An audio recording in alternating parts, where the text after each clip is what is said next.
앙겔라 메르켈 전 독일 총리의 리더십에 대해서 설명을 드리도록 하겠습니다. 순서는 1장 금세기 완성형 정치가, 그 다음에 2장 메르켈 리더십의 원천, 이런 순서로 하겠고요. 먼저 이해를 돕기 위해서 독일 정치 일반에 대해서 간단히 말씀을 드리겠습니다. 이 표를 보시면요, 독일 총리들의 퇴임 사유가 나와요.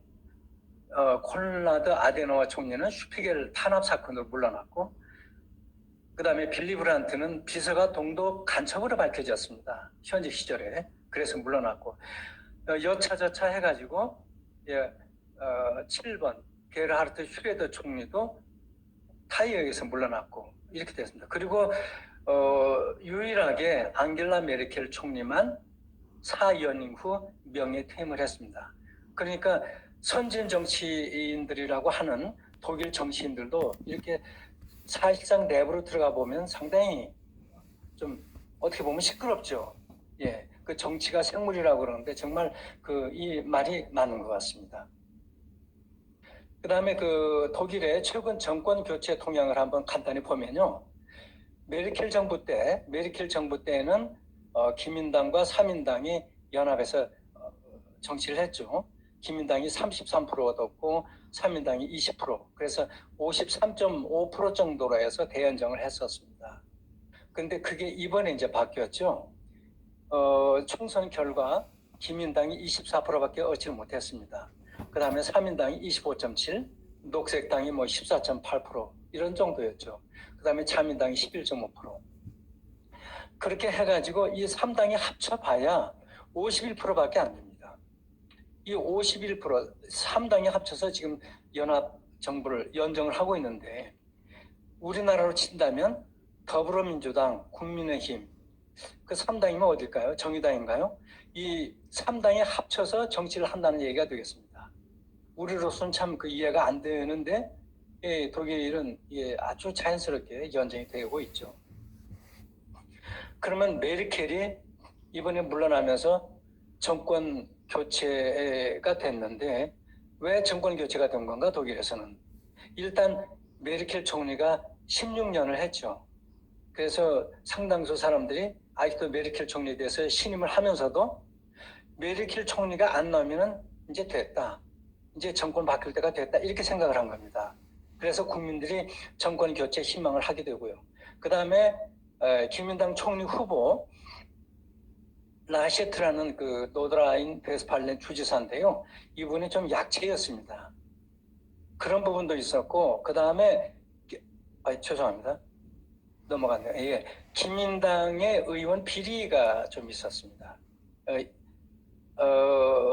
코로나로 해서 마스크를 많이 구입을 중국에서 했는데 그 마스크 업체로부터 이제 돈을 받은 게 확인이 돼가지고 굉장히 기민당이 타격을 많이 받았죠. 예, 이런저런 이유로 해가지고 정권 교체가 됐습니다. 자, 그러면 본론으로 들어가서 메르켈에 대해서 설명을 좀 드리겠습니다. 독일에서는 메르켈 보유국 독일이라 이런 말을 좀 쓰죠. 우리나라에서 뭐 정치인이 문재인 보유국이라고 그래가지고 참 실소를 금치 못했는데 독일은 정말 메르켈 보유국입니다. 메르켈 총리의 이력을 간단히 말씀을 드린다면 동독 시절에는 물리학 박사였습니다. 연구소 근무를 했었고 민주개혁이라는 그런 정치 당의 대변인으로 이렇게 일을 했습니다. 그리고 통일돼서는 기민당 사무총장, 환경장관, 여성부 장관, 그리고 최초의 여성 출신 집권당 대표를 했죠. 최초의 여성 총리, 최연소 총리, 최초의 동독 출신 총리, 그 다음에 최장기 총리, 최장 대연정 총리, 최초 명예퇴임 총리, 이렇게 해서 계속 최초라는 타이틀을 달고 다녔습니다. 메르켈에 대한 외부 평가를 보면요, 2015년도에 타임이나 파이낸셜 타임스, AFP에서 올해의 인물로 이렇게 선정을 했는데 그 해의 올해의 인물 선정 3관왕이 됐었습니다. 그리고 포브스가 매년 세계에서 가장 영향력 있는 여성 1위를 뽑는데 10년 연속 메르켈이 1위를 했죠. 그 다음에 2020년도에 퓨 리서치 설문조사 기관이 조사를 한 결과 메르켈이 세계에서 가장 신뢰할 수 있는 지도자다. 그 다음에 작년에 미 갤럽이 4대 강국 글로벌 리더십 설문조사를 했더니 메르켈이 52%, 러시아 푸틴이나 트럼프, 시진핑 전부 다 30%대 이 정도였습니다. 그리고 최근에 또 독일에서 그동안에 지난 150년 동안에 독일의 사걸, 그러니까 탑4라고 볼 수 있겠죠. 가장 그 훌륭한 인물 4명을 꼽으라. 그러면 프로이센 때 비스마르크 첫 독일 총리가 되겠습니다. 그 다음에 콜라드 아데나와 서독 건국 총리, 그리고 헬무트 콜 재통일 총리, 그리고 이번에 메르켈 총리, 이렇게 4명이 꼽히고 있습니다. 메르켈이 물러나기 직전에요. 한 2개월 정도 전에 정치인 선호도 조사를 했더니 메르켈이 3위였습니다. 이미 메르켈은 퇴임하겠다고 공언을 했었고, 그리고 이제 퇴임 얼마 남지 않은 상태에서도 3위 정도를 했죠. 그리고 메르켈 별칭은 새 비스마르크. 이게 자막이 또 가려서 잘 보이질 않네요. 죄송합니다. 그 여러 가지 또 메르키아벨리 이런 그 별명을 가지고 있습니다. 메르켈이 있었던 동안에 독일 경제가 얼마나 성장을 했는지 보면요. 이 표를 한번 볼까요? GDP 1인당 국민소득이 늘어난 건 당연하겠고, 그 다음에 중요한 거는 실업률이 10.7%에서 5.1%로 줄었습니다. 거의 반절로 줄었는데, 코로나로 인한 어떤 고용 문제가 전혀 없습니다. 지금도 5.1% 거의 완전 고용에 가까울 정도의 그런 고용률을 보이고 있습니다. 예, 고맙습니다. 그 다음에요, 부부 합계 출산율도 1.34%에서 1.57%로 상승을 했습니다. 우리나라가 지금 1%가 안 된다고 그러죠. 예, 독일은 지금 1.6%를 향해서 달려가고 있습니다. 그 다음에 메르켈의 리더십을 잠깐 보면요, 정말 이분이 총리인가 할 정도로 무색무취한 그런 인물입니다. 주특기가 없어요. 무색무취합니다. 대부분의 지금까지 독일 총리들이 해안을 가지고 있었고, 비전을 가지고 있었고, 그리고 정말 동물적인 감각이 뛰어났었고, 직관이 있었고, 카리스마가 있었거든요. 정말 한 사람 한 사람이 나름대로 각자의 개성과 모든 리더십을 가지고 있었는데, 이 메르켈은 그런 게 없습니다. 정말 무색무취한 그런 인물이죠. 그 다음에 경청과 소통에 대해서 말씀을 드리면, 이 메르켈의 특장점이 경청과 소통입니다. 80%를 듣고요, 20%만 말하는 그런 걸 계속 유지를 해왔습니다. 국민과 끊임없이 소통을 하죠. 15년간 국민과 팟캐스트로 한 600회 정도를 대화를 나눴습니다. 그러니까 국민과 굉장히 가까이 있습니다. 메르켈은 멀리 떨어져 있질 않죠. 그 다음에 중용과 균형을 지켰습니다. 메르켈은 보수당이면서 보수 정책만 고수하지 않았습니다. 그러면서 또 여성이면서 여성만 대변하지도 않았습니다. 또 동독 출신이면서 동독 출신 인사를 별로 기용을 하지 않았어요. 또 동독 우대 정책도 크게 하지 않았습니다. 처음부터 끝까지 원칙과 일관성을 중시했고요. 팩트 위주로 일을 했습니다. 이분이 이제 물리학 박사 출신이고 또 학자였기 때문에 팩트에 굉장히 중점을 뒀죠. 그리고 또 중요한 것은 슈레더 정책을 개성을 해서 발전했습니다. 슈레더는 반대당 총리였었죠. 3인당 총리였는데 그 총리의 정책이 그대로 반영이 다 되었습니다. 우리나라로 본다면은 국민의힘의 어떤 정책이나 정강을 더불어민주당이 그대로 받아서 개선한다는 얘기인데 참 어렵죠. 그리고 메르켈은 그 앞에 아직 조금 메르켈은 선동과 과장과 허세, 독선, 쇼맨십 이런 게 전혀 없습니다. 그냥 팩트 그 자체입니다. 자, 이 사진을 보면요, 메르켈이 2020년도 12월 달에 연방의회에서 연설하는 그 장면입니다. 코로나 규정 이걸 잘 지키라는 그런 그 호소인데요. 독일은 연방 국가이기 때문에 대통령제가 아닙니다. 연방 총리가 그렇게 힘이 막강하지는 않습니다. 그 국민들의 협조 위에서 많이 그 정책이 이제 진행이 되는데 그 총리께서도 큰 힘이 없다 보니까 국민들한테 이렇게 호소를 하는 그런 장면입니다. 자, 그다음에 대연정 실현을 했습니다. 이 대연정 아까 말씀 드렸다시피 연정이 있고 대연정이 있는데요. 연정은 내 집권당이 다른 소수당하고 같이 정치를 하는 거고요. 대연정은 제1당이 상대 제1당, 제1야당하고 정치를 하는 거죠. 그런데 메르켈은 16년 동안 정치를 하면서 12년을 갖다가 대연정을 했습니다. 그러니까 우리로 친다면 더불어민주당하고 국민의힘당이 거의 전체 재임 기간을 갖다가 같이 정치를 했다는 얘기입니다. 이 대연정이 얼마나 힘드냐면요. 권력의 절반을 싹둑 잘라가지고 상대당한테 줘야 됩니다. 그냥 안 되죠. 말로 연정하자 대연정하자 되겠습니까? 안 됩니다. 예, 내가 많이 내놔야 되는 거죠. 그래서 장관 14명 중 6명을 갖다가 3인당한테 할애를 했습니다. 그리고 총리 다음에 제2인자인 부총리까지도 다 내놨습니다.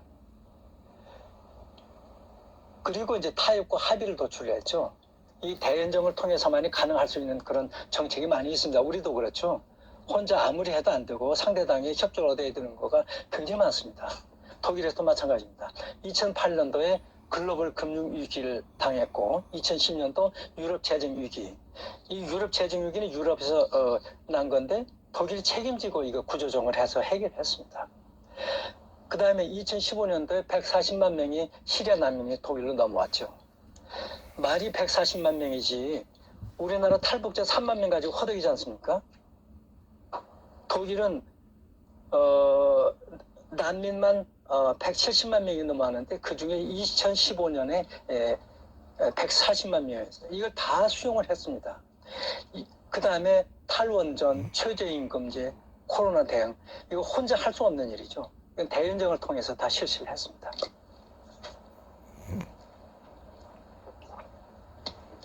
예.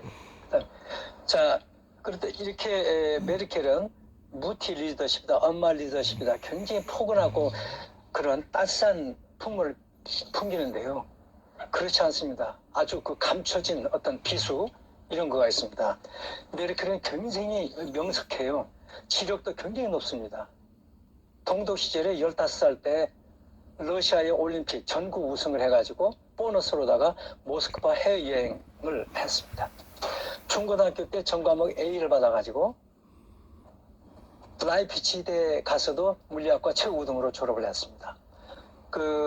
석사 논문은 영어 과학 저널에도 실릴 정도로. 그 다음에 기억력이 아주 탁월합니다. 일리가 있는데요. 토마스 데 메지에르라는 국방 내무장관이 있습니다. 독일 통일 초에 동독 출신인데요. 이분이 메르켈한테 숫자를 하나를 말씀을 했어요. 그런데 메르켈이 대중연설하면서 그 숫자를 얘기를 했습니다. 토마스 데 메지에르가 보니까 저 무슨 소린가 하고 메르켈한테 물어보니까 메르켈이 이렇게 답변했어요. 그거 당신이 일주일 전에 나한테 얘기를 해준 거 아니냐. 근데 그 틀린 숫자를 말씀을 드린 겁니다. 그 틀린 숫자 그대로 입력이 돼가지고 그대로 발표를 해버린 겁니다. 그러니까 가끔 이 지도자가 잊어버리기도 해야 되는데 잊어버리질 않습니다. 그래서 이런 그 문제가 생길 정도로 어떤 기억력이 탁월하죠. 그 다음에 2019년도에 이것도 1년입니다. 2019년도 10월 달에 기후보호 프로그램 2030 이걸 이제 만들어서 이제 발표를 했는데 170페이지 정도 됩니다. 아주 분량이 많죠. 이걸 혼자 기자회견을 하면서 8분을 갖다가 아무 A4 용지 이런 거 없이 그냥 설명을 하고 당부를 하고 또 부탁을 하고 이랬습니다. 배석자가 있긴 있지만 전혀 배석자한테 도움을 받지는 않습니다. 그다음에 2021년도 7월달에 작년 7월에 총선 2개월을 남겨두고 연방기자협회 초청 마지막 기자회견을 했는데요. 모두 발언 한 10분 정도 하고 그 다음에 80분을 갖다가 기자들로부터 질의응답을 받았습니다. 여기 A4 용지요? 없습니다. 혼자 다 합니다. 혼자. 그 어려운 질문, 복잡한 질문, 대답하기 어려운 그런 부분들도 다 혼자 다 소화를 할 정도입니다. 뛰어나죠? 자, 그 다음 좀 넘겨주시죠.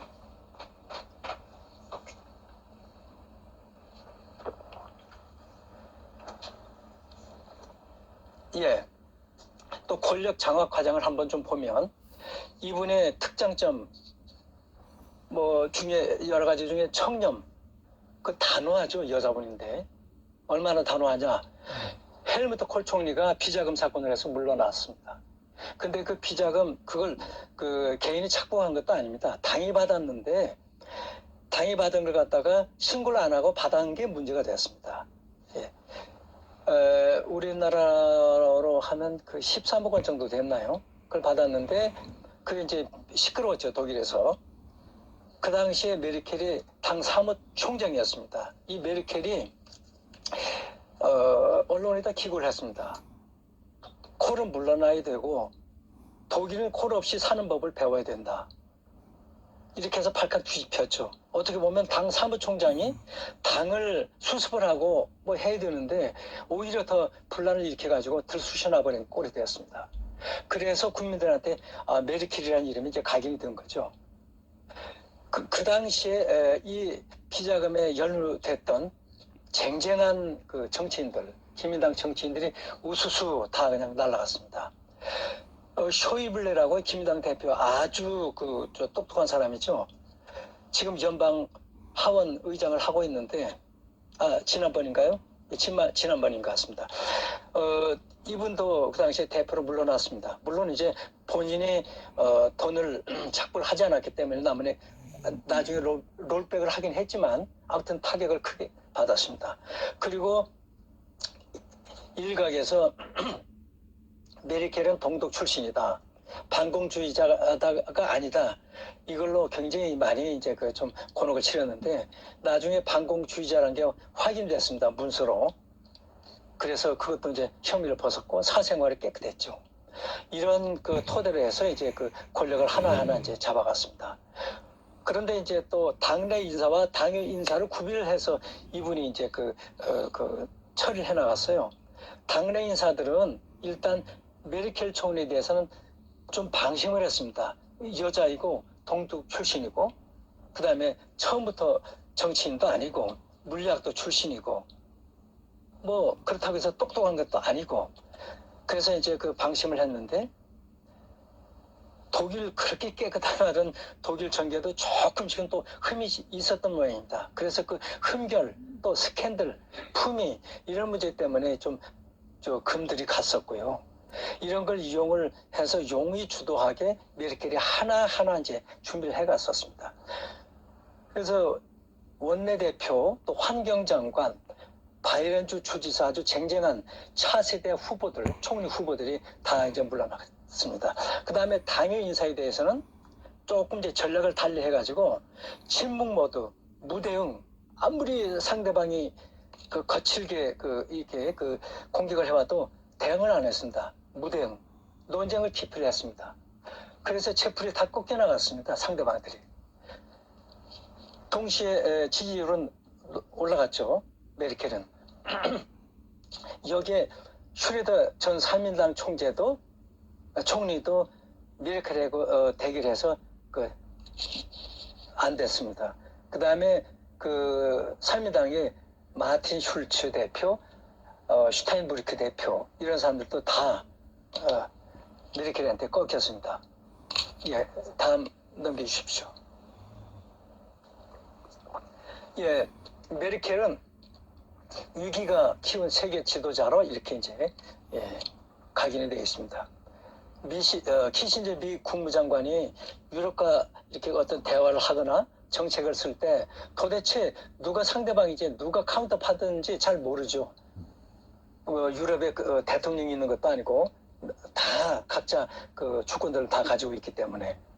그런데 그 대충 정리가 됩니다. 유럽에서 대표는 메르켈이다. 메르켈하고 대화를 해야 된다. 이렇게 이제 정리가 되고 있습니다. 메르켈 총리는 유럽 정책을 주도해가지고 거의 다 성공했습니다. 유럽 재정 위기 구조 조정을 다 했죠. 여기 피그스라고 보이죠? 픽스. 이게 이제 포르투갈, 이탈리, 그리스, 스페인. 어떻게 보면 돼지 나라들이라는 이런 이니셜이 되겠는데, 이 정말 문제가 있는 이런 유럽 나라들을 메르켈이 강단으로 다 구조조정 시켰습니다. 그 다음에 2020년 6월에 코로나 대응하면서 7,500억 유로, 1,000조 원 가까운, 1,000조 원이 넘는 이 돈을 마련을 했습니다. 이 순전히 그 메르켈 공로입니다. 반대가 엄청 심했는데요. 잘 사는 유럽 나라들의 그 기부를 많이 받아가지고 전체 이 공동 기금을 마련한 겁니다. 그 다음에 영국이 EU 탈퇴했을 때 브렉시트 이후에 유럽의 정치 경제 후유증을 최소화하기 위해서 진두지휘를 했습니다. 아까 말씀드렸다시피 시리아 난민 포함해서 유럽에도 독일보다는 적지만 난민들이 많이 들어왔죠. 이 EU 차원의 대책도 독일에서 다 컨트롤했습니다. 그 다음에 우크라이나 사태에도 중지를 했습니다. 당시에 지금 역시 우크라이나 전쟁을 하고 있지만 그때에도 시끄러웠죠. 러시아와 우크라이나 간 휴전도 메르켈이 유도를 해서 휴전을 했었습니다. 넘겨주죠. 그 다음에 메르켈은 강대국과는 어떻게 외교를 하고 대응을 했느냐. 미국과는 긴밀하게 우호 관계를 유지를 했고요. 그 다음에 러시아와 중국과는 조금 이제 거리를 뒀습니다. 경제적 협력은 하되 또 문제가 있는 나라죠. 중국과 러시아는 독재 국가이고 사회주의 국가이고 하기 때문에 일정 거리를 푼 거죠. 요즘에 이제 그 우크라이나 사태로 인해서 노드 스트림 2라는 가스관입니다. 러시아에서 독일까지 이어지는 가스관은 메르켈 때 성사를 했는데 지금 이제 이걸 두고 좀 문제가 많지만 어쨌든 메르켈은 가스를 구입하기 위해서 이걸 성사를 시켰습니다. 근데 지금 세계적으로 지도자들이 아주 참 독재자들 아니겠습니까? 푸틴, 트럼프 대통령 그렇고 시진핑 그렇고 이렇게 강대국도 그렇고 또 조그만 나라들도 마찬가지입니다. 루카셴코, 벨라루스지, 그 다음에 터키도 마찬가지죠. 에르도안 아주 그 독재자들을 판치는 그런 상황인데, 근데 푸틴과 트럼프도 메르켈을 한테는 함부로 못했습니다. 푸틴은 기회 있을 때마다 메르켈을 곤경에 빠뜨리고 그랬습니다. 정상회담에 아예 대놓고 드러내놓고 지각을 했죠. 한 30분, 1시간씩. 그리고 정상회담장에 큰 개, 시커먼 정말 엄청 큰 개를 갖다가 방사를 해가지고 메르켈을 당혹해 하고 이런 짓거리를 한 사람이죠. 근데 메르켈이 이런 어떤 외형적인 어떤 압박이나 이런 위협으로 어떻게 위협을 당하고 그럴 사람이 아닙니다. 2014년도에 6월 달에 러시아 소치에서 올림픽을 개최를 했지 않습니까? 개최를 했는데 올림픽 개최 기간 동안에 G8 정상회담을 소치에서 하기로 예정이 돼 있었습니다. 당시에. 그런데 메르켈이 이걸 깨버렸습니다. 연방의회에서 메르켈이 연설을 하면서 앞으로 G8은 존재하지 않을 것이다. 잘 아시겠지만 G8이라는 게 뭐냐면은 G7의 선진국 그룹 아니겠습니까? 미국, 영국, 프랑스, 독일, 이태리, 캐나다, 일본. 여기에 러시아가 끼어 있었었는데요. 러시아를 메르켈이 주도해서 빼버렸습니다. G7으로 다시 이제 롤백을 해버렸죠. 근데 이 사건으로 해서 트럼프가 푸틴이 굉장히 휴청을 했습니다. 자기는 굉장히 폼을 내고 싶었죠. 소치 올림픽 때 정상회담도 해가지고 뭔가 크게 폼을 재려고 그랬는데 이게 깨져버렸습니다. 그래서 된통 당했습니다. 푸틴이. 그래서 우크라이나와의 휴전을 메르켈이 제안했던 걸 받아들여가지고 휴전이 됐었습니다. 그 당시에. 그 다음에 트럼프도 마찬가지입니다. 트럼프도 메르켈과 계속 좀 적대 관계에 있었죠. 트럼프는 대놓고 역시 메르켈을 무시를 했었고 거절을 하고 공격을 했었습니다. 그런데 메르켈은 논리적으로 그 다음에 집요함으로 해서 트럼프와 대적을 했었어요. 2018년도 6월 달에 캐나다에서 캐나다에서 G7 정상회담을 했습니다. 그리고 정상회담 끝나고 나서 국제질서 커뮤니케에 서명을 하기로 되어 있었는데 이 트럼프가 이 서명을 안 해주는 거예요. 그래서 그냥 서명 없이 끝날 위기에 처해 있었는데 메르켈이 집요하게 또 들러붙어가지고 서명을 했습니다. 다음 장면 한번 봐주십시오. 보여주십시오. 이 그림을 한번 보시면요. 자, 오른쪽에 트럼프가 있죠. 트럼프 위에 볼턴, 그 다음에 그 가운데 아베, 파란색 입은 여자분이 메르켈입니다. 그리고 그 옆에 얼굴만 보이는 분이 마크롱, 뭐 이렇게 그 정상회담이 끝나고 나서 둘이 그 대적하는 장면인데요. 둘 다 쏘아보고 있는 거죠. 미국의 하버드 대학의 스티븐 월트라는 교수는 지금 강대국의 외교 정책을 평가를 해서 금, 은, 동메달을 매긴다면은 독일이 금메달이다 이런 평가를 했습니다. 넘겨주시죠. 다음. 자, 그럼 메르켈은 용인술은 어떤가? 우선 독일 총리실 한번 보겠습니다. 베를린 시내 한복판에 총리실이 있죠. 우리나라도 지금 이제 청와대를 갔다가 바깥으로 옮기니 뭐니 지금 한창 신문에 언론에 많이 나오고 있던데 다음 장 넘겨주시겠습니까? 이 그림이 독일 베를린 중심가입니다. 중심가 오른쪽 약간 하단 쪽에 국회의사당이 있고요. 그 다음에 가운데쯤에 연방 총리실이 있습니다. 이렇게 파란색 띠두른 게 이게 이제 강이거든요. 슈프레 강.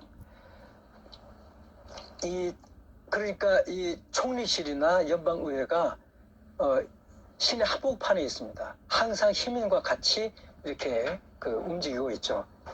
앞장으로 다시 좀 돌려주십시오.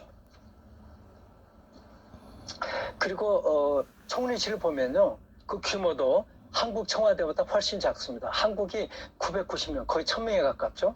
장관급 4명, 차관급 13명. 근데 독일은 600명 정도밖에 안 됩니다. 그다음에 국정 운영도 총리실 중심으로 하지는 않습니다. 다 내각에 다 맡겨가지고 내각 중심으로 움직이고 있죠. 그리고 독일은 1년에 한 번씩 집무실 개방의 날이라고 그래서 집무실 그대로 시민들한테 다 개방을 합니다. 총리 집무실까지. 그래서 책상도 다 이렇게 볼 수 있고 이렇게 하고 있습니다. 시민과 대화를 다 같이 하고 있고요. 사진도 촬영하고 어린이들도 와서 퀴즈데이도 하고 소풍도 하고 가족과 같이 점심도 먹고 이런 그런 하루를 즐기고 있습니다. 이렇게 최측근 인사를 보면 비서실장의 베아테 바우만이라는 여자분이 있습니다. 이분이 63년생인데요. 29년간을 메르켈을 보좌를 했습니다. 이분이 29살 때 메르켈을 보좌하기 시작해서 끝날 때가 58세였습니다. 그러니까 젊었을 때 참 팔팔했을 때 시작을 해서 이제 그 중년 돼서 끝났죠. 두뇌가 굉장히 명석하고 판단력이 탁월했습니다. 또 그러다 보니까 영향력도 굉장히 막강했죠. 그러나 권력 남용을 전혀 하질 않았습니다. 그림자에 멈췄습니다. 전혀 전면에 나서질 않았죠. 대신에 위험을 항상 사전에 탐지해가지고 조기 경보 기능을 아주 잘했습니다. 메르켈하고 항상 자유롭게 대화를 했고요. 이견을 항상 제시를 했습니다. 그리고 직언을 했고 비판을 했습니다. 일례로 메르켈이 환경장관 때 유엔 환경회의에서 연설을 하는데 독일 정책이나 독일의 말이 잘 먹히질 않기 때문에 메르켈도 답답해서 눈물을 흘렸습니다. 이때 그 많은 사람들이 보는 앞에서 이 베아테 바우맨이 큰 소리로 호통을 쳤습니다. 장관 정신 차리세요 하고. 그 소리 듣고 나서 메르켈이 좀 정신을 가다듬어서 다시 회의를 진행을 했습니다. 이 베아테 바우만 말고요. 또 홍보비서관 에바 크리스티안센이라는 그 여자분이 있는데 이분도 똑같은 그런 복사본입니다. 충직하고요.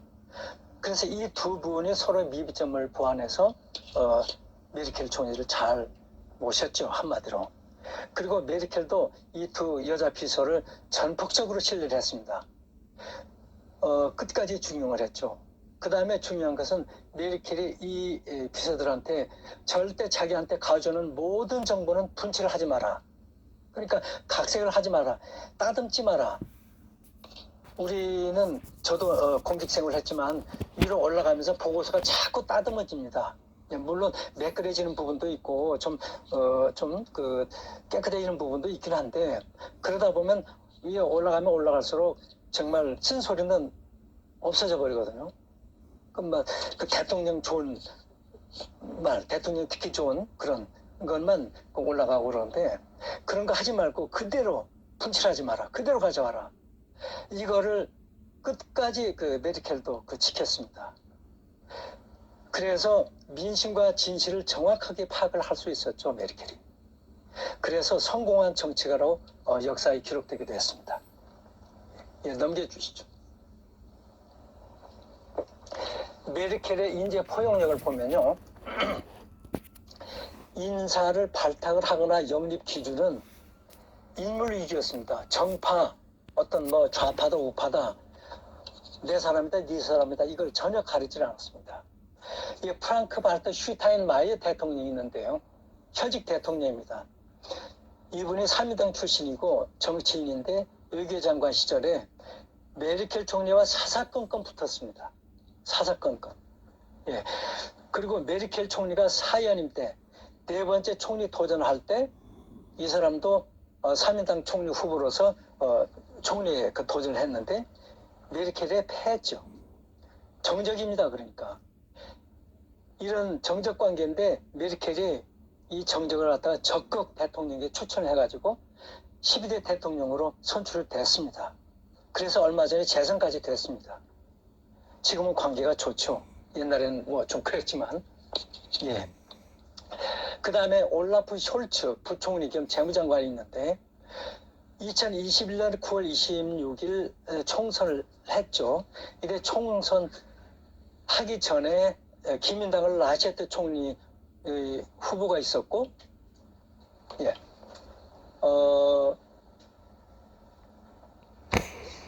또 3인당 총리 후보로서는 올라프 숄츠가 서로 이제 대결을 하게 되는데 메르켈 총리는 이태리 로마 정상회담 때 이 사람을 갖다가 동행을 했습니다. 그러니까 상대 당의 재무장관을 동행을 시킨 거죠.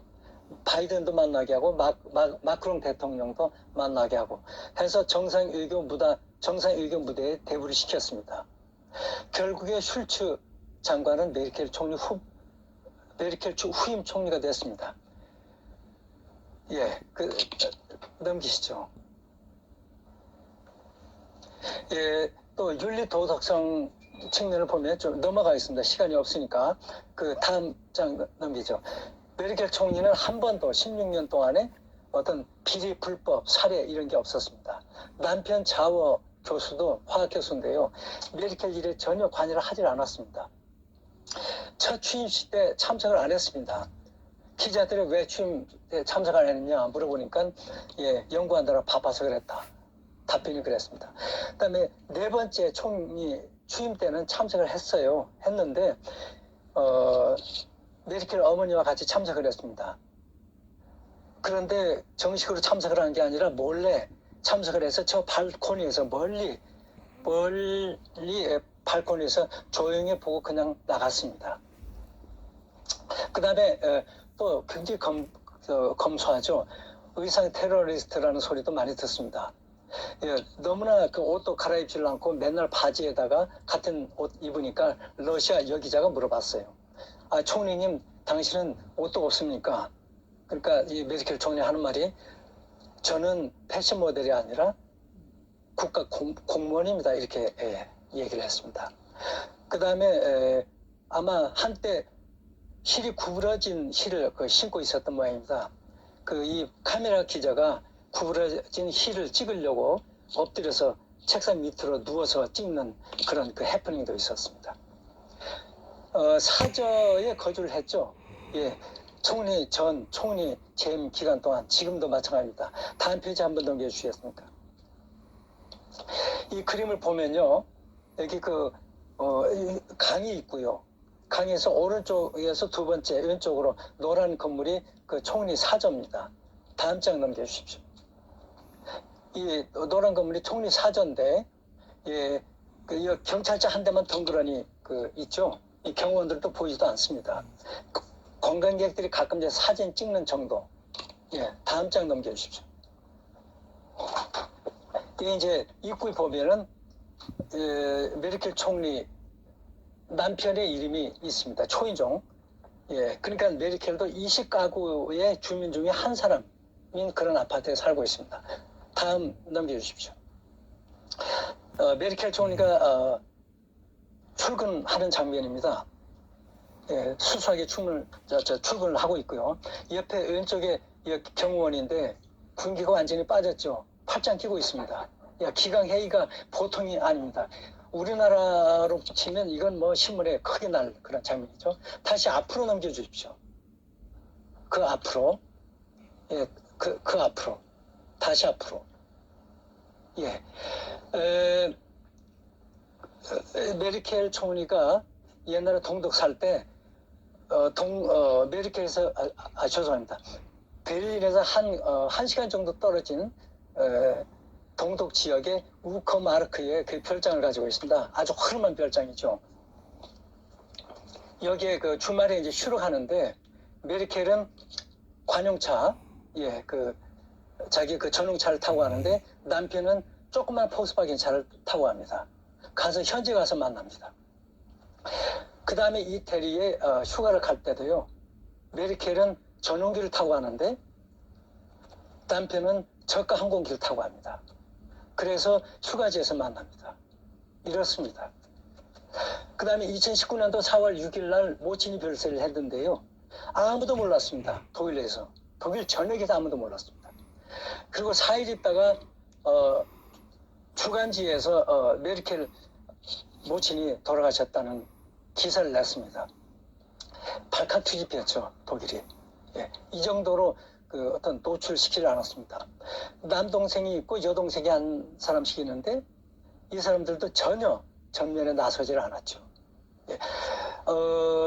얼마 전에 2020년도 12월 달, 그 다음에 2021년도 12월 달 이때쯤에 해서 신문에 이런 기사가 났어요. 메르켈에게 여동생이 있다는 사실을 알고 있습니까?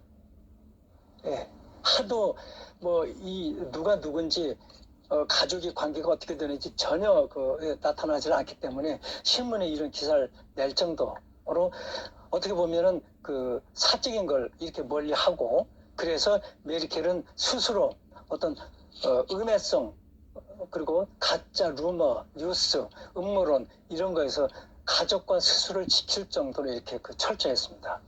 메르켈이 지금까지 이렇게 보여준 어떤 리더십과 청렴성, 이런 거는 우리에게는 조금 좀 거리가 있다 이렇게 이제 생각은 들지만, 그래도 지금 그 신정부가 곧 이제 그 들어서게 되고 그럴 텐데 어느 정도는 이게 우리도 독일에서 어떤 그 힌트를 얻고 또 이런 그 기회가 됐으면 좋겠다는 생각이 들어서 그 지금까지 말씀을 드렸습니다. 그리고 이제 그 뭐 많이 지금 시간이 없어서 많이 줄여서 제대로 이제 얘기를 못 드렸고요. 이번 달이면 제가 이제 원고가 끝나고 한 6, 7월이면 이 판이 나오기 때문에 그때 졸졸해서 인사를 드리도록 그렇게 하겠습니다.